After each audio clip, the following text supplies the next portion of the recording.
Hello everyone, this is Abhishek Mathur.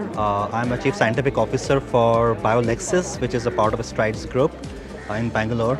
So it has been great to see the biologics ecosystem developing in India, and this is a great initiative by organizers, especially ICT, to have all the who's who of Indian biotech industry and also beyond to put under the same umbrella and have a fantastic panel of speakers and different sessions put together. It's great to see how Indian biotech panorama has been developing, and these kind of initiatives would always be very useful to make it into a greater force. What India can become, huge talent, and how this leadership can grow this ecosystem beyond. I think we are here to see that. So fantastic, and congratulations to the team who's organizing it, and congratulations to the speakers who are going to give fantastic presentations. Really looking forward to it, and thanks for inviting us into this.